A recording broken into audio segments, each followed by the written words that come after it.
छठी गाथा पर हमारी चर्चा चलती है। छठी गाथा बहुत महत्वपूर्ण गाथा है, क्योंकि उसमें आत्मा की जो वास्तविक सत्ता है, पर्यायों को बाद करके, पर्यायों को अलग करके मन अपने ज्ञान में अलग करके, दृष्टि में अलग करके, वस्तु में अलग करके नहीं। वस्तु में तो पर्याय रहने वाली हैं, लेकिन वे पर्याय जहाँ तक श्रद्धा का और अहम का संबंध है, हमारे काम की नहीं। उससे हमारा सुख का प्रयोजन सिद्ध नहीं होता, वरन भयंकर आकुलता का जन्म होता है। इसलिए पर्याय हमारे द्रव्य का हिस्सा होने पर भी सचमुच वह पर्याय विश्वास के लायक नहीं, अपनी मानने लायक नहीं। मैं नहीं, मैं पर्याय नहीं, क्योंकि वह मुझे मौत का दर्शन कराती है। मेरी मौत, मेरी सत्ता जो अनादि से विद्यमान है, सदा से विद्यमान जो सत्ता होती है, वो अनादि अनंत होती है, सदा से ही विद्यमान होती है। ऐसा सभी द्रव्यों का स्वभाव है। उस तरह पर्याय का स्वभाव भी ऐसी एक शाश्वत सत्ता स्वरूप है कि जिसका कभी विनाश नहीं होता, और उस सत्ता का, उस शाश्वत अविनाशी सत्ता का जब पर्याय अनुभव करती है, तो वह पर्याय अभेद भाव से अनुभव करने के कारण अपने आप को शाश्वत मानती है। मौत रहित, जन्म जरा मरण रहित, भव रहित, कहना चाहिए उस सत्ता स्वरूप शुद्ध आत्मा का, कि जिसमें किसी की मिलावट नहीं है और जिसमें परिणमन नहीं होता है। ये विकार के दो हेतु हैं। पदार्थ में अगर ये दो बातें हो जाएं, तो पर्याय तो अपनी कल्पना से विकारी होती है, लेकिन द्रव्य सचमुच विकारी होकर नष्ट हो जाए, द्रव्य ही नहीं रहेगा। उसमें अन्य किसी पदार्थ का मिश्रण हो जाए, अथवा वह परिणमन करने लग जाए, उसमें पर्याय होने लग जाए, तो पर्याय में विकार होता है। जीव की में और पदार्थों में भी पर्याय होती है, लेकिन वहाँ विकार नहीं होता। फिर भी पर्याय में विकार की संभावना होती है। इसलिए जीव अगर पर्याय सहित हो जाए, तो विकारी होने के कारण और परद्रव्य संयुक्त हो जाने के कारण वो द्रव्य अचेतन हो जाएगा, अथवा उसका सर्वनाश हो जाएगा। इसलिए उस सत्ता का परिचय इस गाथा में दिया गया है। अपनी सत्ता का, अपनी सत्ता, मेरी सत्ता कैसी है। दुनिया की बात हम लोक में भी नहीं करते। दुनिया में भी अपनी ही अपनी बात, अपने परिवार की बात, अपने शरीर की बात, ये बात ही तो करते हैं। और वह बात सबसे पहले करना चाहते हैं अपनी बात। डॉक्टर के पास जाए तो मेरा नंबर कब आए, इस तरह अपनी सत्ता की बात। तो वो सबसे पहले आचार्य छठी गाथा में कर रहे हैं कि हर जीव पदार्थ की सत्ता निगोद से लगाकर सिद्ध दशा तक वही की वही एक ही प्रकार की शुद्ध चैतन्य सत्ता है और उसको ज्ञायक कहते हैं। इधर सत्ता की स्थापना की।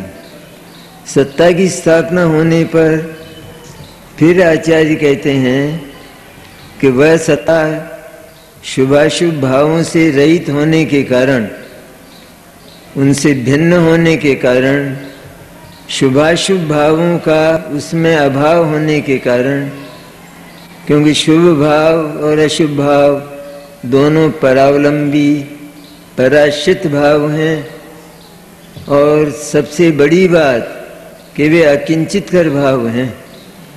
अकिंचितकर अर्थात उन भावों में जो भी परिणमन होता है तो वो साकार नहीं होता, सार्थक नहीं होता। मैं किसी जीव की रक्षा करूं, ये परिणाम तो होगा, ये शुभ परिणाम, लेकिन उस जीव की रक्षा हो जाए ये इस परिणाम की ताकत नहीं है। इसलिए यह परिणाम अकिंचित कर है, कुछ भी करने लायक नहीं है। इस तरह शुभ और अशुभ दोनों प्रकार के परिणाम वो अकिंचित कर होने के कारण विश्वास के लायक है ही नहीं।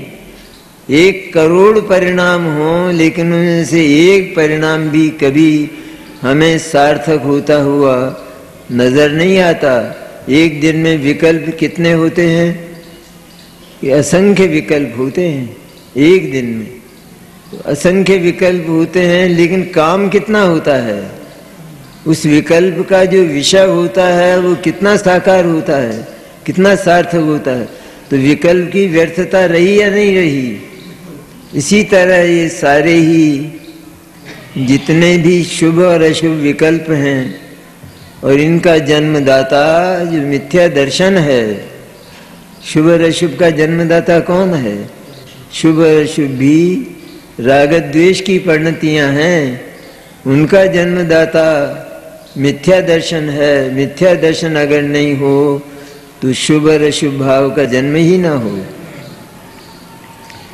कहते रहते हैं न, लेकिन ये मिथ्या दर्शन के चले जाने पर भी, मिथ्या दर्शन के चले जाने पर ये रहते हैं, लेकिन ये न मालूम कहाँ रहते हैं। ज्ञानी को अगर पूछा जाए, और ज्ञानी के संबंध में स्वयं आचार्य कहते हैं कि ज्ञानी को ये शुभ और अशुभ परिणाम होते ही नहीं, क्योंकि जिसने, जैसे हमको धर्म द्रव्य होता है, हमको अधर्म द्रव्य होता है, हमारा होता है वो काल द्रव्य होता है, पुद्गल होता है, नहीं होता है ना? तो उसी तरह है, हम भले शुभ और अशुभ परिणाम रूप अपने आप को कैसा ही कितना ही माने, लेकिन शुभ और अशुभ परिणाम रूप वो जो शुद्धात्मा है, एक रूप रहने वाला, सदृश स्वभाव वाला, जिसमें कभी परिवर्तन नहीं होता, स्खलन नहीं होता, हीनाधिकता नहीं होती, परिपूर्ण अनंत शक्तिमय स्वभाव वाला ऐसा जो आत्म तत्व है, वो शुभ और अशुभ रूप अथवा मोह राग द्वेष रूप परिणमित नहीं होता। इसलिए वह प्रमत्त भी नहीं और अप्रमत्त भी नहीं, अर्थात पर्याय मात्र वह नहीं है। पर्याय मात्र वह नहीं है, मैंने पर्याय मात्र का उसमें प्रवेश नहीं होता, वो सदा ही पर्याय मात्र से अभाव स्वरूप रहता है।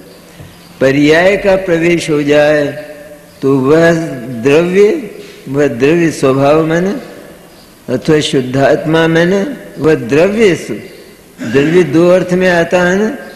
एक तो द्रव्य और पर्याय के अर्थ में आता है। यहाँ अध्यात्म में जो द्रव्य आता है वो शुद्धात्मा के एक रूप रहने वाली जो सत्ता है उसके अर्थ में आता है।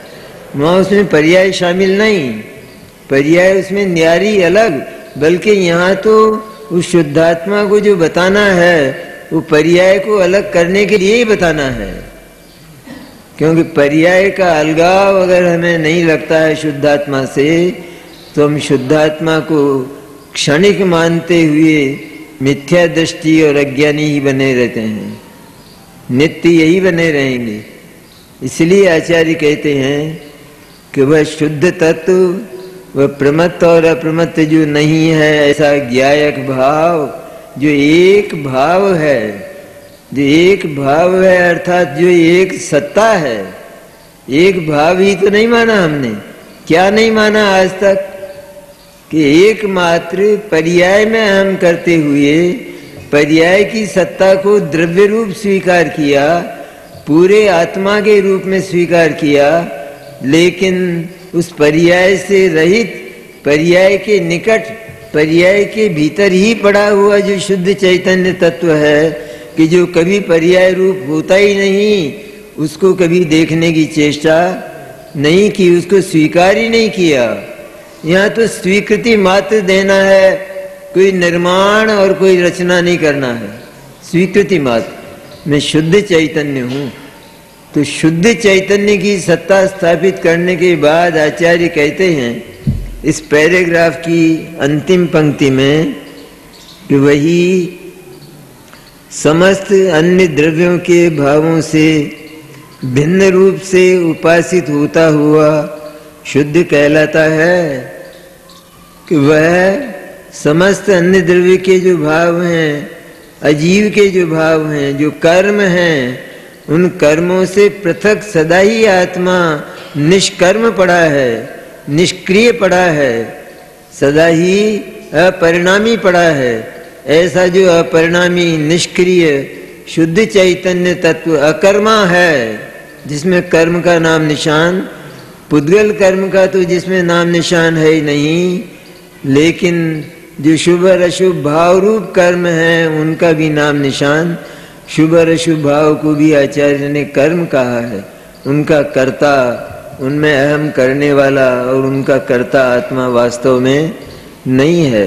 शुभ और अशुभ भाव यथा योग्य होते हैं, अगर उनके होने की बात भी की जाए, यथा योग्य अपने अवसर में होते हैं। हम अपनी इच्छा के अनुसार बलपूर्वक न अशुभ भाव ला सकते हैं और न शुभ भाव ला सकते। ला सकते हों तो मुनि के योग्य भाव को भी ले आवें।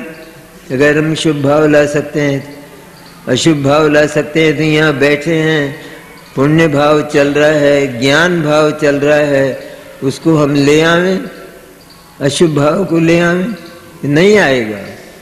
तो यथा योग्य अपने स्व अवसर में वो प्रकट होता है अपने षटकारक से। अपने षटकारक में प्रकट होने वाली वो वस्तु और उससे हमारी वस्तु जो सत्ता स्वरूप शुद्ध चैतन्य है ज्ञायक, वो उससे भिन्न है। उससे भिन्न है ये जानकर और उसको अपने ज्ञान की दिशा दे, अपने ज्ञान को वो दिशा दे और अपने ज्ञान को, अपने शुद्ध ज्ञान को शुद्धात्मा की दिशा देकर यह मैं शुद्ध चैतन्य ज्ञायक हूँ, इस प्रकार अनुभव करता हुआ वो शुद्ध कहलाता है। शुद्ध किसके लिए हुआ यहाँ ये बता रहे आचार्य। शुद्ध तो है ही वो, हर जीव के पास वो शुद्ध तत्व ही पड़ा है, लेकिन शुद्ध किसको हो, किसके लिए है, वो किसके लिए शुद्ध है? कि जो उसको शुद्ध जानता है, शुद्ध जानता है अर्थात उपासना करता है। उपासना मैंने क्या? उपासना मैंने अपने आप को जो आज तक केवल अशुद्ध, रागी, द्वेषी और मोही माना था, उसके स्थान पर मैं शुद्ध चैतन्य हूँ ऐसा जिसने माना, उसका नाम उपासना। उपासना, उपासना मन उसके निकट आसन लगाकर, उसके निकट मन उसको अपने भीतर उतार कर शुद्ध ज्ञायक स्वभाव का जैसा सविकल्प दशा में निर्णय किया, उस सविकल्प दशा के निर्णय को गुरु की देशना के अनुसार, उस सविकल्प दशा के निर्णय को भाव शुद्ध ज्ञान अपने भीतर ज्यों का त्यों ज्ञायक को उतार लेता है। जैसे कैमरे में फोटो आता है ना, किसका फोटो है वो? हम कहते हैं आदमी का फोटो है। अरे वो कहाँ आदमी का फोटो है, वो तो प्लास्टिक है। आदमी कहाँ है उसमें? आदमी है उसमें? आदमी का फोटो आदमी के पास रहता है या उसमें कैमरे में चला जाता है?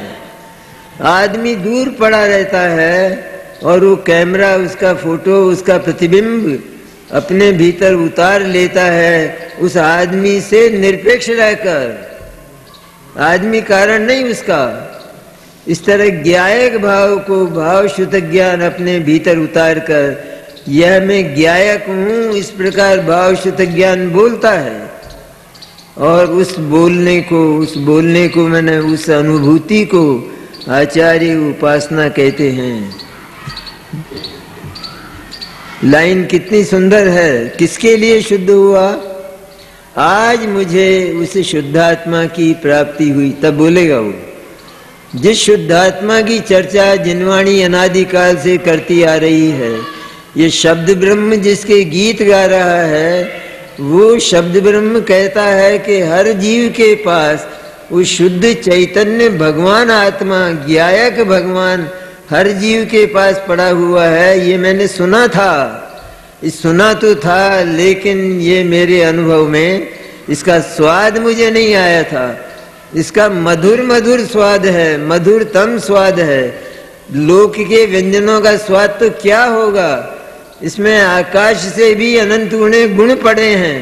ऐसा जो आत्म तत्व है अनंत गुण संपन्न, अनंत गुण संपन्न, अनंत अनंत गुण संपन्न जो आत्म तत्व है वैभवशाली, जिसमें इतनी गुण और शक्तियां पड़ी हों, वैभवशाली है कि नहीं? जिस आदमी के पास नोट होते हैं तो वो एक शक्ति का अनुभव करता है या नहीं अपने भीतर? मेरी ऐसी शक्ति 5 करोड़ जैसी मेरी शक्ति, इसमें ऐसी अनंत शक्तियां पड़ी हैं, उनसे न्यारे प्रकार की, भिन्न प्रकार की। एक एक शक्ति अत्यंत स्वादिष्ट। जिस समय अनुभव करता है तो सारी शक्तियों की पर्यायों का एक रस, एक स्वाद, अमिश्रित होकर भी मिश्रित और मिश्रित होकर भी अमिश्रित। पर्यायें न्यारी की न्यारी रहती हैं, लेकिन स्वाद सबको उस पानक की तरह, उस शरबत की तरह एक रस स्वाद आता है। वहां पर उनका विकल्प, उसमें क्या क्या है, ये विकल्प वहां पर नहीं रहता। इस तरह मेरे में कौन कौन से गुण हैं, कौन कौन सी पर्याय हैं, ये विकल्प अनुभव के समय समाप्त हो जाता है। उसका नाम अनुभव है। ये तो तरंगे हैं। तरंगों में, विकल्पों में, विचारों में अनुभूति नहीं हुआ करती, क्योंकि विचार चपल होते हैं, चंचल होते हैं। विचारों की दशा चंचल होती है, विचार की दशा चक्रीय होती है। वो चक्र की तरह चला करते हैं, उसमें गति तो बहुत होती है। मैंने कितने विचार दिन भर में आते हैं, तो विचार ही विचार अगर इस शुद्धात्मा का भी विचार किया करे और वो ये माने कि शुद्धात्मा के विचार से मेरे को अनुभव हो जाएगा, तो मिथ्या दर्शन ही पड़ा है उसको, पहले वाला। उसका तनिक भी अभाव नहीं होगा। अरे चंचल दशा से अचंचल तत्व की अनुभूति कभी भी नहीं हो सकती। इसलिए ध्रुव को देखने के लिए ध्रुव होना पड़ता है। इसलिए अनुभव करता है भाव शुद्ध ज्ञान कि मैं तो ध्रुव हूं। इस तरह भाव शुद्ध ज्ञान स्वयं अपने को मिटाकर, अपने को अदृश्य करके, अपने को न देखता हुआ उस शुद्धात्मा को अपने भीतर उतार कर जैसा निर्णय किया था ठीक वैसा का वैसा स्वरूप उस शुद्धात्मा का जानता है। यह उपासित होना कहलाता है। इसको कहते हैं उपासना। भगवान ज्ञायक की शरण लो, भगवान ज्ञायक की उपासना करो, भगवान ज्ञायक की पूजा करो। वो ये उसकी मैं पूजा करता हूँ, ऐसा नियम सार तो बहुत बोला है उसके संबंध में, लेकिन पूजा मैंने क्या, ये जो भाव शुद्ध ज्ञान की अनुभूति है ये उसकी पूजन है। ये पूजन हुई। ऐसा भाव शुद्ध ज्ञान वो एक रूप होकर, अभेद होकर, मन पर्याय द्रव्य से भेद रखकर अगर बोलती है और वो ये कहती है कि मैं शुद्धात्मा का अनुभव करती हूँ, तो वो पर्याय अपने को अधिक मानती है, शुद्धात्मा को कम मानती है। क्यों? ऐसा कैसे हुआ? मैं शुद्धात्मा का अनुभव करती हूँ, इसका अर्थ ये हुआ कि क्योंकि तूने अब तक शुद्धात्मा का अनुभव नहीं किया था, इसलिए शुद्धात्मा सुशोभित नहीं लगता था, अच्छा नहीं लगता था, ये कम लगता था, ये श्री विहीन लगता था। अब तूने शुद्धात्मा का अनुभव किया, इसलिए इसकी श्री बढ़ गई, इसकी शोभा बढ़ गई, ऐसा तू मानकर कहती है कि मैं शुद्धात्मा का अनुभव करती हूँ। तो टूट कर क्यों चलती है? ये एक ही परिवार में फूट क्यों है? ये फूट है ना परिवार की, इसलिए हम एक ही स्वर में उसका परिचय देते हैं। मैं तो ज्ञायक है ना वो, तो ज्ञायक का परिचय किस रूप में होगा? मैं ज्ञायक का अनुभव करती हूँ, इस रूप में ज्ञायक का अनुभव होगा। अथवा मैं ज्ञायक हूँ, इस प्रकार भाव शुद्ध ज्ञान बोलता हुआ, अर्थात उसका संवेदन करता हुआ, स्वसंवेदन ज्ञान में उसकी जो अनुभूति होती है उसी को शुद्ध कहा जाता है। अर्थात उसको उस शुद्धता का बोध हुआ, उस शुद्धता की अनुभूति हुई, तो उसके लिए वो शुद्ध है। सभी जीवों के पास वो पड़ा हुआ है, लेकिन सभी जीव असंगी पंचेंद्रिय तक तो उसका अनुभव करते ही नहीं है, इसलिए उनके लिए उनकी शुद्धता क्या काम आई? वो तो शुद्ध पड़ा ही है, अपनी गरिमा को लेकर, अपने गौरव को लेकर, अपनी अनंत शक्तियों को लेकर वो तो शुद्ध पड़ा ही है। लेकिन शुद्ध पड़ा रहने पर भी उसकी जो शुद्धता है वो हमारे क्या काम आई? हमको क्या मिला उसकी शुद्धता से? कि जब तक हम उसकी शुद्धता को अपना बनाकर, स्वयं बनकर, स्वयं शुद्ध बनकर, अर्थात मैं परिपूर्ण शुद्ध हूँ, ज्ञायक हूँ, इस तरह उसका अनुभव नहीं करते, निर्विकल्प होकर, अतरंगित होकर, अचंचल होकर, चंचलता को छोड़कर, विकल्पों को, राग द्वेष के विकल्प तो टूटे ही, लेकिन यहाँ ज्ञान के विकल्प भी टूट गए। क्योंकि जो ज्ञान पहले विकल्पों में था और शुद्धात्मा का चिंतन कर रहा था, वो चिंतन धारा में तरंगे उठती थी, चंचलता होती थी। उस चंचलता को समाप्त करके अनुभूति घन हो गई, और वो घन अनुभूति ये कहती है मैं शुद्ध ज्ञायक हूँ, शुद्ध चैतन्य तत्व हूँ।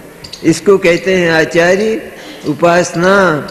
वही अन्य द्रव्य के भावों से, जो अन्य द्रव्य के भाव हैं, आत्मा से भिन्न जो द्रव्य हैं, कर्मादिक हैं, उनके जो भाव हैं, उनके जो स्पर्श गंध वर्ण हैं, अथवा उनसे होने वाले जो राग द्वेषादिक, वो भी सब इसमें गर्भित होते हैं। तो वो सारे के सारे मेरे से भिन्न हैं।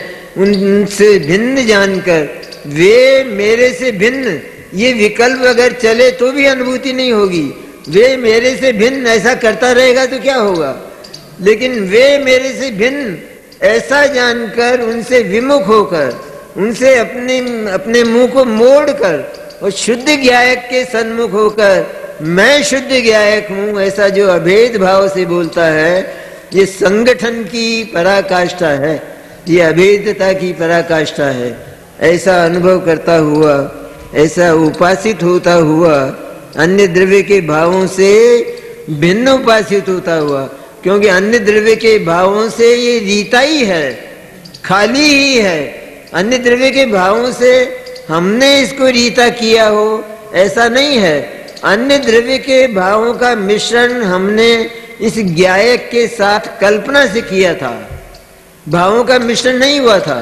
अरे मोह राग द्वेष जो आत्मा की पर्याय में पैदा होते हैं, उन मोह राग द्वेष का मिश्रण भी नहीं हुआ था इस ज्ञायक के साथ, क्योंकि वे भिन्न प्रकार के भाव और ये भिन्न प्रकार के भाव। अरे दूध में शक्कर के बजाय अगर कंकर डाल दिए जाएं तो उनका मिश्रण नहीं होगा, कंकर अलग रहेंगे और दूध अलग रहेगा। इसी तरह मोह राग द्वेष के कंकर, अन्य भाव, अन्य द्रव्य वो बिल्कुल अलग, वो तो कंकर भी, वो तो कंकर जैसे ही, वो अन्य द्रव्य भी और अन्य द्रव्य जैसे उनके साथ ममत्व करने से और उनके साथ एकत्व का अनुभव करने से होने वाले जो मिथ्यात्व और राग द्वेष के भाव हैं, वे भाव भी वास्तव में शुद्धात्मा के साथ अनादि काल से अनंत काल तक एक में एक होने वाले नहीं हैं। हुए एक में हुए, अगर एक में एक हो जाते तो मैं मोही रागी द्वेषी हूँ यह कहना सम्यक दर्शन होता, मिथ्या दर्शन नहीं होता। क्योंकि वे मोह राग द्वेष के साथ अगर वो एक जो चैतन्य है, चैतन्य तत्व, वो एक में एक हो गया तो मोही रागी द्वेषी हुआ या नहीं हुआ? तो मोही रागी द्वेषी हूं मैं, ये हम अनादिकाल से करते आ रहे हैं, उसका नाम तो सम्यक दर्शन होता।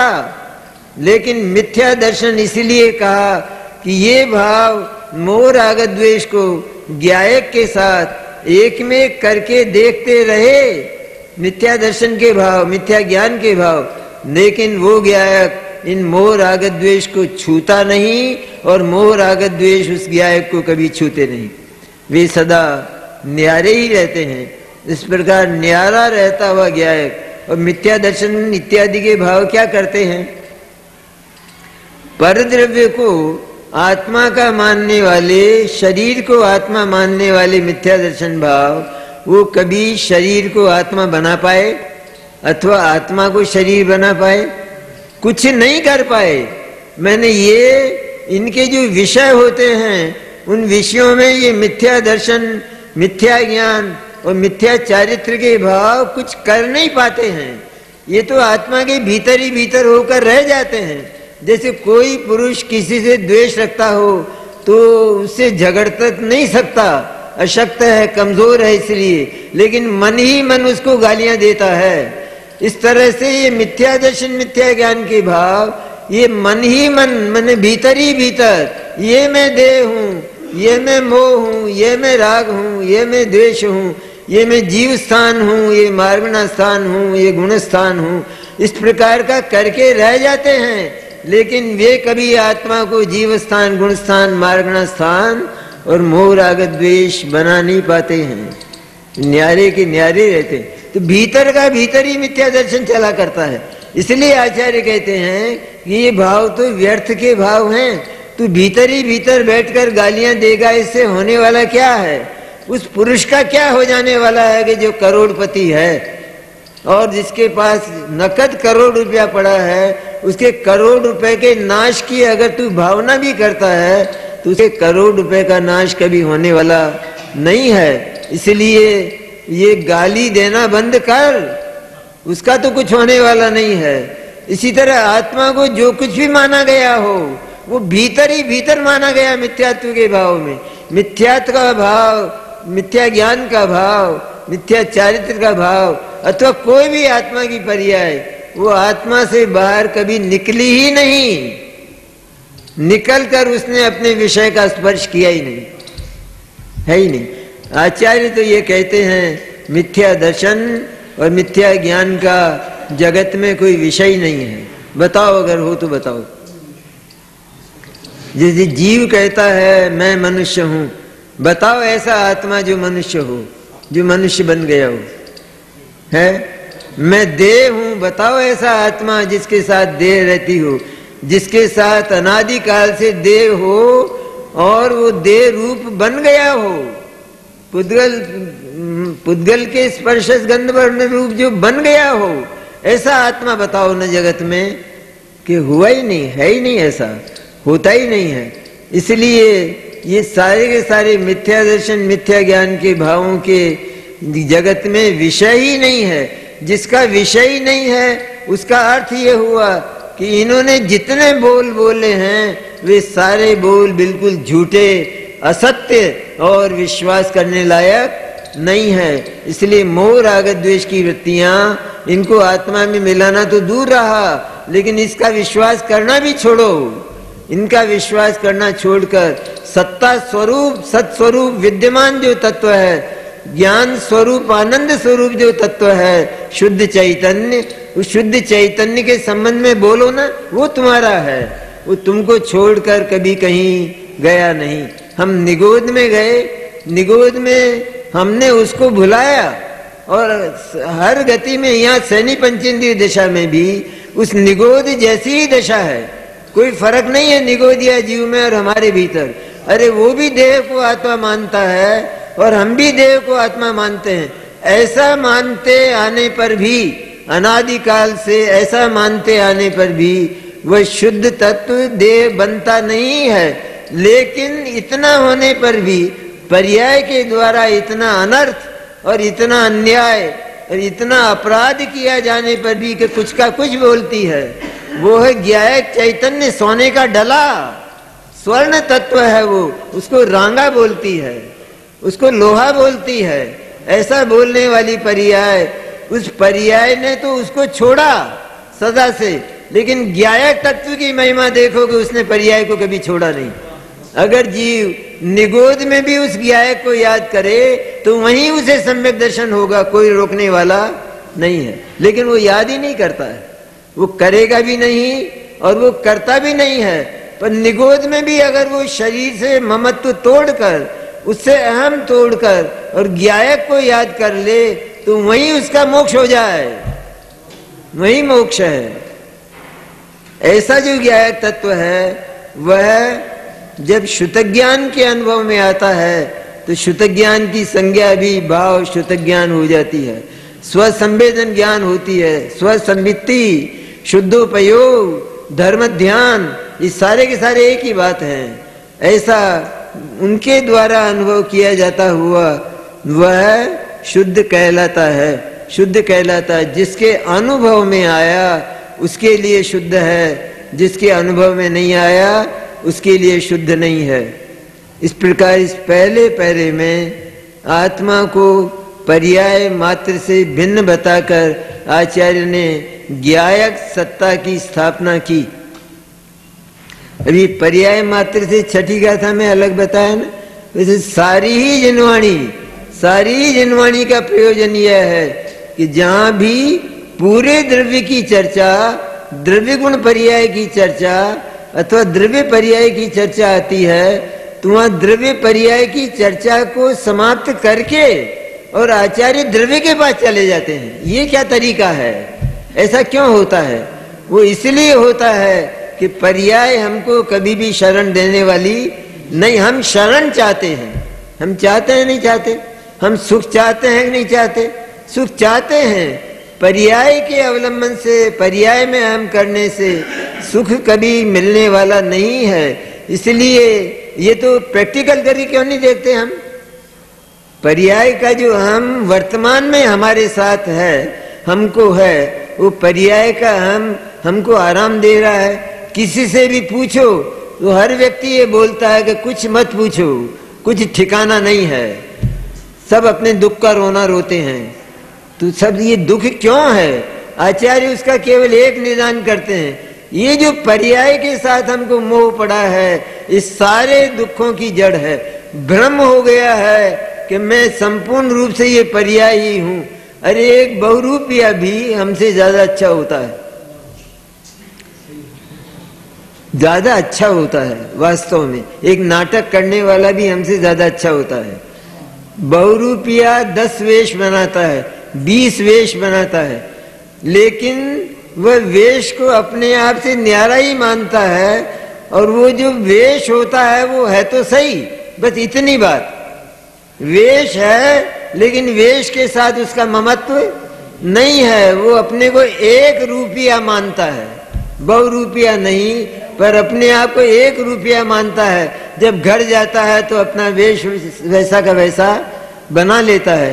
तो वैसा ही वेश है वर्तमान में भी उसका, उसके ऊपर ये आवरण आ गया है दूसरा, और वो आवरण उसका नहीं है, ऐसा वो स्वयं अनुभव करता है। बहुरूपिया भी अनुभव करता है ना, उसको तो सम्यक दर्शन नहीं है ना। लेकिन बहुरूपिया भी अपने बहुरूपों का विश्वास नहीं करता। हम अपने इन बहुरूपों को, हम अपने इन पर्याय के बहुवेशों का विश्वास करके, इनमें अहम करके और दर दर की ठोकर खा रहे हैं। जितने कुछ कष्ट हैं वे केवल इस भ्रम के कारण है कि ये जो पर्याय है बस इतना ही मात्र तो हूं, वर्तमान में अशुद्ध ही तो हूं। और क्या है? शुद्धता कहाँ है वर्तमान? क्योंकि इसको पर्याय ही लगती है, इसको पर्याय ही दिखती है। पर्याय उस राग द्वेष के भाव से वीतराग भाव रूप हो तो इसको तसल्ली मिलती है। तो ये देखना चाहता है वर्तमान में तो राग द्वेष है, राग द्वेष दूर होकर वीतरागता प्रकट हो तब उसको शुद्धता कहते हैं। इसके अतिरिक्त और दूसरी शुद्धता क्या होती है? उस दूसरी शुद्धता जो इसके पास ध्रुव पड़ी है, स्थायी पड़ी है, उस शुद्धता का इसको बिल्कुल पता नहीं है। उस शुद्धता का पता लग जाए कि अरे, क्योंकि ये तो जानने मानने वाली शुद्धता हुई, ये तो जानने मानने वाली हुई। खाली ये तो जाना और माना पर्याय ने तो, पर्याय ने कुछ बाहर भी नहीं किया, मोह राग द्वेष में भी कुछ नहीं किया, और अपने शुद्ध आत्मा में भी कुछ नहीं किया। उसने किया नहीं कुछ, लेकिन माना और जाना इस प्रकार कि वैसा पदार्थ जगत में है ही नहीं, न होगा और न हुआ है कभी, ऐसा माना और जाना। ऐसी जो मिथ्या पर्याय है, मिथ्या दर्शनादि की, उन मिथ्या पर्यायों का विश्वास छुड़ाकर और पर्याय मात्र का नश्वर होने के कारण, विनाशिक होने के कारण, विनाश हो जाने वाली चीज अगर हम पत्थर की नाव पर बैठ जाएं तो कभी भी नदी पार नहीं कर सकते। इसी तरह पर्याय पर बल देकर, वजन देकर हम बैठ जाएं और अपने आप को पर्याय मात्र स्वीकार कर ले, द्रव्य का ठिकाना नहीं, द्रव्य तो बिल्कुल गायब। मिथ्या दृष्टि की दृष्टि में द्रव्य बिल्कुल गायब है, उसको पता ही नहीं है कि इन पर्यायों के साथ में एक चीज ऐसी होना चाहिए ना कि जिसके कारण पर्याय होती है। ये भी इतना भी तो नहीं हिसाब लगाता है, बात तो इससे और आगे है, लेकिन वो इतना भी नहीं जानता कि चीज तो होनी चाहिए ना। तब अरे भाई कोई जैसे खरबूजा तो होना चाहिए ना, तब खरबूजे का कोई पना बनाएगा। आम होना चाहिए तो उसका रस बनाएगा, लेकिन आम ही नहीं है। और कोई ये कहता है कि आज तो आम का क्या मजा आया है, आज तो क्या आम का रस पिया है। तो भैया कितना आम लाए थे, कितना लाए थे, कौन सा लाए थे? कि आम वाम कुछ नहीं था, लेकिन इतना मजा आया कि मैं उसका वर्णन नहीं कर सकता। अरे चीज ही नहीं है तो उसकी पर्याय कहां से होगी, विकारी भी नहीं होगी। तो इसी तरह यहाँ अगर द्रव्य की सत्ता ही स्वीकार नहीं करते हैं तो फिर पर्याय आएगी भी कहां से। यहाँ तो पर्याय से उसका भेद बता रहे हैं आचार्य कि भले ही द्रव्य होने पर पर्याय होती है, ये बात सही, लेकिन फिर भी उसका स्वरूप द्रव्य से भिन्न होने के कारण वो कभी द्रव्य रूप होती नहीं है, द्रव्य में उसका प्रवेश कभी होता नहीं है। ऐसा छठी गाथा में बहुत खुलकर आचार्य ने चर्चा की है और हमारी हथेली में सम्यक दर्शन रखने का प्रयत्न किया है। सम्यक दर्शन बाद की चीज, पहले ध्रुव, पहले मैं ध्रुव हूं, इस बोल का नाम है सम्यक दर्शन। पहले सम्यक दर्शन ऐसा नहीं, मुझे सम्यक दर्शन कब होगा कि तुझे कभी नहीं होगा, होना ही नहीं तुझे। मुझे सम्यक दर्शन कब होगा, इस विकल्प को तोड़कर और जहां से जिसमें सम्यक दर्शन भरा है ऐसे शुद्ध तत्व की ओर नजर कर तो सम्यक दर्शन तुरंत होगा, उसी क्षण सम्यक दर्शन होगा। उसका नाम सम्यक दर्शन। मैं ध्रुव हूं, इसका नाम सम्यक दर्शन है, और मैं सम्यक दर्शन हूं, इसका नाम मिथ्या दर्शन है। इसकी चर्चा और भी आगे की है आचार्य ने। देखिए अपने जो 14वीं गाथा आती है ना, अबद्ध अस्पृष्ट आदि की, तो उसका जो एक कलश है, उस कलश में इसकी चर्चा की है आचार्य ने, पर्याय की। हमको पर्याय का मोह कैसे टूटे, प्रयत्न यह है यहाँ इस सभा में। क्या है प्रयत्न? एक ही प्रयत्न है, एक ही प्रयत्न कि मैं मोह नहीं, मैं राग नहीं, मैं द्वेष नहीं, और मोह राग द्वेष का अभाव होकर जो सम्यक दर्शन ज्ञान चारित्र पैदा होते हैं, केवल ज्ञान की दशा पैदा होती है, वो भी मैं नहीं। मैं मार्गणा नहीं, मैं जीवस्थान नहीं, मैं गुणस्थान नहीं, मैं कुछ नहीं, क्योंकि उसमें है नहीं। ये जो सदा काल रहने वाली, ये तो क्षणिक सत्ताएं हैं सारी, ये तो क्षणिक चीजें हैं सारी की सारी, और वो ध्रुव और स्थायी चीज है। ये दोनों एक कैसे हो जाएंगे? जो ध्रुव और स्थायी है और जो बिल्कुल अनित्य है और एक क्षण में जिसका नाश होने वाला है, वो स्थायी कैसे हो जाएगी? वो स्थायी कभी होने वाली नहीं है। इसलिए आचार्य उस 14वीं जो गाथा है उसके 11वें कलश में आचार्य कहते हैं, देखिए 11वां कलश है ना, हमको विश्वास कम होता है ना, पर्याय से मोह तोड़ने में बड़ा जोर लगता है जब बात बहुत सरल है। अरे एक विनाशिक है, एक क्षण में नष्ट होने वाला बनना चाहते हैं हम कि हमारा झट नाश हो जाए, झट हम मर जाएं, ऐसा हम बनना चाहते हैं, या हम सदा जीवंत रहें, ऐसा हम बनना चाहते हैं। क्या बनना चाहेंगे? हम सदा जिंदे रहें, हमारा मनोविज्ञान यह है, या हम झट मर जाएं, ये मनोविज्ञान है। तो हम वास्तव में हमारा मरण हुआ ही नहीं, और मरण कभी होने वाला है ही नहीं, क्योंकि ध्रुव का मरण कभी होता नहीं है। ऐसा जो ध्रुव तत्व है, उस ध्रुव तत्व के ये जो भाव हैं, अनित्य भाव और क्षणभंगुर भाव और विकारी भाव, मिथ्या दर्शनादि के विकारी भाव, ये भाव सारे के सारे उस ध्रुव तत्व के ऊपर ही ऊपर तैरते हैं, यूं कहते हैं आचार्य।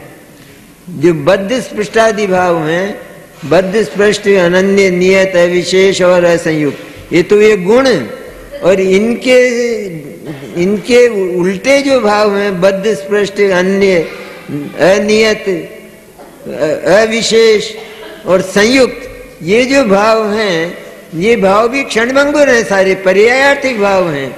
ये पर्यायार्थिक भाव कभी भी शुद्ध आत्मा नहीं बनते हैं। जो अपने को इन भाव रूप देखता है वह जीव उच्च कोटि का मिथ्या दृष्टि है, और जो इनसे न्यारा देखता है वह सम्यक दृष्टि है। इसलिए आचार्य कहते हैं कलश में, उसी की पुष्टि करते हैं आचार्य, नहीं विदिदति बद्ध स्पष्ट भावादयोमि स्फुटमुपरि तरन्तो पेत यत्र प्रतिष्ठाम् अनुभवतु तमेव द्योतमानं समन्तात् जगदवगत मोही भूय सम्यक स्वभावम। देखिए इसकी हिंदी करते हैं। जगत के प्राणियों, बहुत सुंदर है बात, जगत के प्राणियों इस सम्यक स्वभाव का अनुभव करो। ये सम्यक स्वभाव माने सच्चा स्वभाव, सत्ता स्वरूप स्वभाव, सदा से पड़ा हुआ, कभी न मिटने वाला, ऐसा जो एक ध्रुव स्वभाव है ज्ञायक, उसका अनुभव करो कि जहाँ ये बद्ध स्पृष्टादि भाव स्पष्टतया उस स्वभाव के ऊपर तैरते हैं। आचार्य कहने में कसर नहीं रखते हैं, स्पष्टतया उसके ऊपर तैरते हैं। अरे जैसे जल में काई तैरती है, काई जैसे जल से भिन्न रहती है, जल में रहती है, पैदा जल में होती है, लेकिन जल से भिन्न है। कोई गरम गरम शिलाओं पर काई पैदा नहीं होगी, काई पैदा जल में ही होती है, जल में पैदा होकर जल से बिल्कुल भिन्न स्वभाव वाली और न्यारी है। हम जब जल पीते हैं तो काई को न्यारा करके पीते हैं या काई सहित पीते हैं? एक बालक है वो तो काई सहित पी जाएगा, लेकिन जो समझदार पुरुष है वो कभी भी काई सहित जल को नहीं पीता है, काई को एक और करके और पीता है। इसी तरह सम्यक स्वभाव ये बद्ध स्पृष्टादि भावों से न्यारा है। उन बद्ध स्पृष्टादि भावों से अलग चलकर, न्यारा चलकर ज्ञान की ये कला है, ये कलाबाज है ज्ञान। तो वो क्या करता है कि बद्ध स्पृष्टादि भाव भी पड़े रहते हैं, मोह राग द्वेष भी भले ही पड़े रहें, लेकिन गुरु की देशना को सुनकर जो ज्ञान करवट ले रहा है, ऐसा ज्ञान जो सम्यक स्वभाव की ओर, शुद्ध स्वभाव की ओर जा रहा है, तो वो ज्ञान अब अनुभव करने लगता है कि मैं ये बद्ध स्पष्ट नहीं हूँ, मैं कर्मों से बंधा, कर्मों से छुआ हुआ मैं नहीं हूँ, और संयुक्त भाव मैंने मैं मोही रागी द्वेषी मैं नहीं हूँ, लेकिन मैं इनसे न्यारा अत्यंत शुद्ध और परिशुद्ध हूँ। तो इन भावों का क्या हुआ? ये भाव भिन्न है, अर्थात उसके ऊपर ही ऊपर रहते हैं, ऐसा कहते हैं या नहीं? जो भिन्न है वो उसमें मिलकर नहीं रहता, तो उसे न्यारा रहता है। तब आचार्य कहते हैं कि ये भाव उस शुद्ध स्वभाव के ऊपर ही ऊपर रहते हैं, उसमें प्रतिष्ठा नहीं पाते, अर्थात उसका कभी स्पर्श नहीं करते, उसको कभी छूते नहीं हैं, उसमें कभी इनका अस्तित्व नहीं होता। स्पष्टतया कहते हैं कभी संदेह मत करना इस बात का कि ये जो मोह राग द्वेष के भाव हैं, ये कभी आत्मा में प्रविष्ट होने पर आत्मा मोही रागी द्वेषी हो गया हो, ऐसा महामिथ्यात्व का सेवन कभी करना मत। कभी ऐसा होता नहीं है। जो होता है वैसी बात करो ना, जो नहीं होता है, जो बात अनहोनी है, वो बात क्यों करते हो? अरे पर्याय अनित्य होने के कारण कभी द्रव्य में प्रवेश नहीं करती, द्रव्य नहीं बनती, तो तुम उसे द्रव्य मानते क्यों हो? तुम उसे द्रव्य स्वरूप, सत्ता स्वरूप, पूरी सत्ता स्वरूप मानते क्यों हो?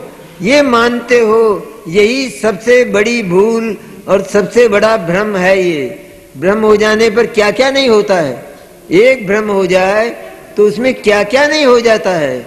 जरा सा भ्रम हो जाए उसमें इतना विस्तार, संसार जितना विस्तार हो जाता है, एक भ्रम में इतना कष्ट होता है। तो इस तरह जो जैसी है चीज, द्रव्य और पर्याय जिस रूप में स्थित हैं पदार्थ के भीतर, उसी रूप में स्वीकार करो। वे एक ही पदार्थ के दो अवयव होकर भी दोनों कभी भिन्न स्वभाव वाले होने के कारण एक में एक नहीं होते। तुम भी उनको एक में एक मत मानो। एक बात, अब उनमें एक क्षण भंगुर है और एक उनमें स्थायी है। तुम किसका वर्ण करना चाहते हो? बोलो, किसका वर्ण करोगे? किसको लोगे? किसको लोगे? एक व्यक्ति गोद लेना चाहता है एक 2 वर्ष के बालक को, तो 2 वर्ष के बालक, एक बालक के संबंध में तो बात ऐसी है कि वो जाते ही मर जाएगा, और दूसरा बालक ऐसा है कि इसकी तो आयु 100 वर्ष की है, तो वो किसको गोद लेगा? किसको रखेगा? तो ध्रुव पर हमारी आस्था लोक में तो चला करती है। हम ध्रुवत्व को पसंद करते हैं, हम शाश्वत को पसंद करते हैं, लेकिन यहाँ आकर हम फिसल जाते हैं, फेल हो जाते हैं। मैं तो मनुष्य हूँ, ये बोलने लगता है। अरे मनुष्यत्व तो कल चला जाने वाला है, पर क्या मनुष्यत्व के साथ तू चला जाएगा तो ये मनुष्यत्व कहाँ से आएगा? चीज ही चली जाएगी तो उसकी पर्याय कहाँ से रहेगी? इसलिए वो रहने वाली नहीं है, इसलिए वो कभी जाता। वो तो इतना दयालु और इतना उदार है कि निगोद में आत्मा उसे भूला और निगोद में शरीर को साक्षात आत्मा मान लिया, लेकिन उस ज्ञायक स्वभाव ने, शुद्ध चैतन्य स्वभाव ने निगोद में भी इस आत्मा का साथ नहीं छोड़ा। निगोद में भी अगर वो याद करता तो ये तैयार था, विद्यमान था। ये तो स्पष्टतया उस स्वभाव के ऊपर तरते हैं, तथापि वे उसमें प्रतिष्ठा नहीं पाते, वे उसके भीतर नहीं जाते, उसके भीतर उनका अस्तित्व कभी नहीं होता, क्योंकि द्रव्य स्वभाव तो नित्य है, एक रूप है। द्रव्य स्वभाव कैसा है? अविनश्वर है, सदा रहने वाला है और एक रूप रहने वाला है, उसमें कभी परिवर्तन होने वाला नहीं है। और ये भाव अनित्य और अनेक रूप हैं। पर्यायें द्रव्य स्वभाव में प्रवेश नहीं करती, ऊपर ही रहती हैं। ये अंडरलाइन करने लायक बात। पर्यायें द्रव्य स्वभाव में प्रवेश नहीं करती, ऊपर ही रहती हैं। कौन सी पर्याय? मोह राग द्वेष की पर्याय या पर्याय मात्र? पर्यायें, अरे सिद्ध पर्याय शुद्ध आत्मा के ऊपर ही ऊपर रहती है, शुद्ध आत्मा में मिलती नहीं, शुद्ध आत्मा के साथ कभी एक में नहीं होती, वो ऊपर ही ऊपर रहती है। पर्यायें वो द्रव्य स्वभाव में प्रवेश नहीं करती, ऊपर ही रहती हैं। ये शुद्ध स्वभाव सर्व अवस्थाओं में प्रकाशमान है, सर्व अवस्थाओं में एक रूप रहने वाला है। सोने का चाहे कितना ही हम परिणमन करें, परिवर्तन कर दें, कितनी ही वस्तुएं उसकी बना लें, लेकिन स्वर्ण तो सदा ही एक रूप विद्यमान रहने वाली वस्तु है, उसमें कभी परिवर्तन होने वाला नहीं है। पर्यायों में परिवर्तन होता रहेगा, लेकिन स्वर्ण तो स्वर्ण ही सदा रहने वाला है, वो मूल सत्ता है। ये पर्याय तो आने जाने वाली और नष्ट हो गई ना। जो कुंडल था, उस कुंडल से हमने हार बना लिया, तो कुंडल से हार बन गया, कुंडल चला गया, लेकिन सोना नहीं गया। स्वर्ण एक रूप सदा रहने वाला है, सदा ही। इस तरह द्रव्य रूप जो स्वर्ण है वो सदा पर्यायों के होते हुए भी पर्यायों में भी अपनी एक रूपता को कभी नहीं छोड़ता। पर्यायें बहुत रंग बदलती हैं, बहुत परिवर्तन करती हैं, बहुत वेश बदलती हैं, लेकिन ये द्रव्य स्वभाव कभी भी अपना वेश बदलता नहीं, एक रूप रहता है। नग्न दिगंबर इस पर कोई आवरण किसी प्रकार का नहीं है। ये शुद्ध स्वभाव सर्व अवस्थाओं में प्रकाशमान है। ऐसे शुद्ध स्वभाव का मोह रहित होकर जगत अनुभव करे। क्या कह रहे हैं आचार्य कि जगत के प्राणियों, शुरू में तो ऐसा कोमल संबोधन आचार्य ने हमको दिया है। किनको दे रहे हैं? हमको दे रहे हैं, जगत के प्राणियों। इससे ये भी सिद्ध होता है कि चतुर्थ गुण स्थान में चाहे कोई भी हो, नार की तिरंच मनुष्य और देव, उसको सम्यक दर्शन होता है। चतुर्थ गुण स्थान में सम्यक दर्शन होता है। जगत के प्राणियों का है, मुनिराज नहीं कहा कि मुनिराज को 7वें गुण स्थान में सम्यक दर्शन होता है। ऐसी अफवाहें है ना, ऐसी भ्रांतियां चलती है ना। ये भ्रांतियां बिल्कुल भ्रांतियां हैं। समय सार तो बोल ही रहा है, अभी 38वीं गाथा चलती है ना, तो 38वीं गाथा में जो जीव अनादि से ही उस मोह रूप अज्ञान के कारण अप्रतिबुद्ध था, कौन जीव, कौन सा जीव? हर जीव, कोई भी जीव जो अप्रतिबुद्ध था, किसके कारण? अप्रतिबुद्धि का लक्षण क्या है? अप्रतिबुद्ध माने जो वो बोध स्वभाव वाले, ज्ञान स्वभाव वाले, आनंद स्वभाव वाले शुद्धात्मा को जो नहीं जानता, वो अप्रतिबुद्ध है। चाहे जगत का वो कितना ही बड़ा करोड़पति धनपति हो, चाहे वो कितना ही बड़ा पदाधिकारी हो, चाहे वो सुप्रीम कोर्ट का जज हो, जो आत्मा को नहीं जानता वो अप्रतिबुद्ध है। यहाँ तो आचार्य की भाषा में तो है, चाहे उसको अभिनंदन मिलते हो, अभिनंदन पत्र दिए जाते हो, अभिनंदन ग्रंथ लिखा जाता हो, अरे लेकिन जो आत्मा को नहीं जानता वो अप्रतिबुद्ध है।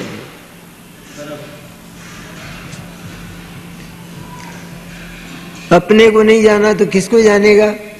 अपने को नहीं जाने का अर्थ यह है कि उसने अपना अभाव माना। अब अभाव, आत्मा अभाव रूप होकर और किसी को जान सकता है? अपने से इनकार किया ना उसने, अपने जानन स्वरूप सत्ता से उसने इनकार किया ना।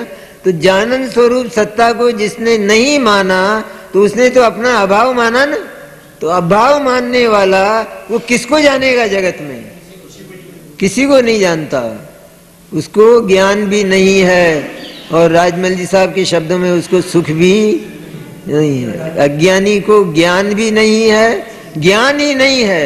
हम कहते हैं ना पर पदार्थों को जानता है, अरे तो कहने की बात, क्या पर पदार्थों को जानता है?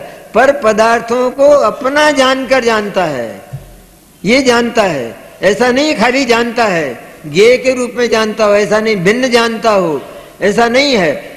लेकिन जहां तक अज्ञान है, जहां तक मोह है, वहां पर पदार्थों को आत्मा रूप मानकर ही जानता है, मेरा जानता है, मैं हूं ऐसा जानता है। ये जानने का उपादेय हे रूप तरीका, ये पद्धति ज्ञान में हर समय चलती है, प्रति समय चलती है। मिथ्यात्व दशा में भी चलती है और सम्यक्त्व दशा में भी यही पद्धति काम आती है कि हम द्रव्य और पर्याय दोनों में से, क्योंकि ये भेद रूप हैं और जितना भेदा जा सकता है उतना भेद करो, ऐसा आगम का वचन है। इसलिए जितना भेदा जा सकता है, द्रव्य और पर्याय ये दोनों भी भिन्न स्वभाव वाले होने के कारण इनका भेद करो, और भेद करके इनमें से जो तुमको शाश्वत मिलता है, टिकने वाला, कभी नष्ट नहीं होने वाला, वो तत्व मिलता है, उसको ग्रहण कर लो, शेष को छोड़ दो। फिर पर्याय की तरफ झांको भी नहीं। पर्याय की विनश्वरता को जानकर पर्याय की तरफ झांकना ये वास्तव में अप्रतिबुद्ध का काम है। पर्याय की तरफ क्यों देखता है? ये भी आगम का वचन। अरे पर्याय को जानकर पर्याय की ओर झांको तक नहीं, पर्याय का विचार तक मत करो। मैं तो शुद्ध शाश्वत चैतन्य हूं, बस एक ही स्वर ज्ञानियों का सदा हुआ करता है, एक ही स्वर ज्ञानियों का 24 घंटे आजीवन और अनंत सिद्ध दशाओं तक एक ही स्वर है, मैं शुद्ध चैतन्य हूं, इसके सिवाय दूसरा है ही नहीं। इसीलिए राजमल जी साहब तो कहते हैं सम्यक दृष्टि जीव को निरंतर ही वो शुद्धात्मा का अनुभव होता है और निरंतर निर्जरा होती है। निरंतर मुनिराज के लिए कहे तो भी बात प्रमत्त और अप्रमत्त में चली जाती, व्यवधान हो जाता है। सम्यक दृष्टि जीव के लिए सम्यक दृष्टि वो स्वयंभू रमण समुद्र का मत्स्य, जो सम्यक दृष्टि है, तिर्यंच, नारकी, इन जीवों को निरंतर आत्मा का अनुभव होता है। एक क्षण के लिए भी ये आत्मा से पृथक नहीं होते। ज्ञान के अनुभव की बात नहीं लेना। अरे उसको ऐसी प्रतीति, ऐसा अहम उसको शुद्ध आत्मा के प्रति हो गया है कि वो कभी टूटने वाला नहीं है। और इसीलिए कहा कि जिसको शुद्धात्मा में सदा अहम है, जिसने शुद्धात्मा को सर्वोत्कृष्ट स्थान पर बिठा दिया है, तो उसको प्रति समय ज्ञान में वो अनुभव है या नहीं? ज्ञान ने भी शुद्धात्मा को सर्वोत्कृष्ट स्थान पर बिठाया है। अब ज्ञान कब भूल जाएगा उसे? क्या याद करने से को नहीं भूलना कहते हैं? क्या बार बार हम कितनी बार याद करते हैं कि हम मनुष्य हैं? जब से हम पैदा हुए तब से कितनी बार हमने याद किया कि हम मनुष्य हैं? एक बार भी याद नहीं करते तो फिर भूल जाते होंगे, क्योंकि याद नहीं करते हैं। कहते हैं एक क्षण के लिए भी निद्रा में भी नहीं भूलते हैं। जो चीज निद्रा में भी नहीं भूली जाती, इसका अर्थ यह है कि वो स्थायी रूप से हमारे भीतर चलती है। इस तरह शुद्धात्मा की अनुभूति सम्यक दृष्टि को स्थायी रूप से चला करती है। इसके अतिरिक्त, शुद्धात्मा के अतिरिक्त अन्य जितने भाव हैं वे सारे के सारे पुद्गल हैं। शुद्ध जीवास्तिकाय से अन्य जितने पुद्गल द्रव्य के भाव, वे मैं नहीं हूं, ऐसा जो तत्ववेदी स्पष्ट रूप से जानता है, वो अति अपूर्व सिद्धि को प्राप्त करता है। ये नियम सार का वचन। शुद्ध जीवास्तिकाय, शुद्ध चैतन्य ज्ञायक, उस शुद्ध जीवास्तिकाय से अन्य जितने भाव हैं ये सब पुद्गल के भाव हैं। अरे सिद्ध पर्याय वो पुद्गल का भाव है। कौन मानेगा ये बात? सिद्ध पर्याय पुद्गल का भाव है। उसमें पुद्गल का, ये पुद्गल का एहसान है। वास्तव में तो सिद्ध पर्याय निरपेक्ष है, लेकिन ये एक दूसरी स्थिति भी है कि जब तक 8 कर्म का अभाव ना हो तब तक सिद्ध पर्याय प्रकट नहीं होगी। लेकिन शुद्धात्मा में कौन से कर्म का अभाव हो तब प्रकट होगा? शुद्धात्मा में कौन सा कर्म है? कौन से कर्म का उदय है? तो कौन से कर्म का क्षय होता है शुद्धात्मा में? किसी भी कर्म का क्षय और किसी भी कर्म का उदय शुद्धात्मा में नहीं है। इसलिए शुद्धात्मा कर्म से रहित होने के कारण उदय उपशमादि से बिल्कुल रहित है। और जितने भी भाव हैं, जिसके अभाव होने पर जो दशा प्रकट हुई, वो दशा उसकी कही जाती है। जैसे हमारे यहाँ कोई बीमार है और बहुत वृद्ध है, 100 बरस का है, और इतना ज्यादा बीमार है कि सारे परिवार को दिन रात चैन नहीं मिलता है। अब हम लौकिक दृष्टि से भी सच बोले, बिल्कुल ईमान धर्म से, कि हम उसको मरना चाहते हैं या उसको जिंदा रखना चाहते हैं? क्या चाहते हैं? मरना चाहते हैं कि ये कब सुख पावे। हाँ, इनके 100 बरस कब पूरे हों और ये कब सुख पावे, ये चाहते हैं ना। तो हमको जो निरंतर उनके रहने से आकुलता है, उस आकुलता का अभाव कब होगा? कि जब वो मर जाएंगे। तो जब वो उनके मरने से उत्पन्न होने वाला भाव सुख हुआ ना हमारा, उसी तरह पुद्गल कर्मों के मरने से जो सिद्ध दशा पैदा हुई, वो पुद्गल की है, वो शुद्ध आत्मा की नहीं है।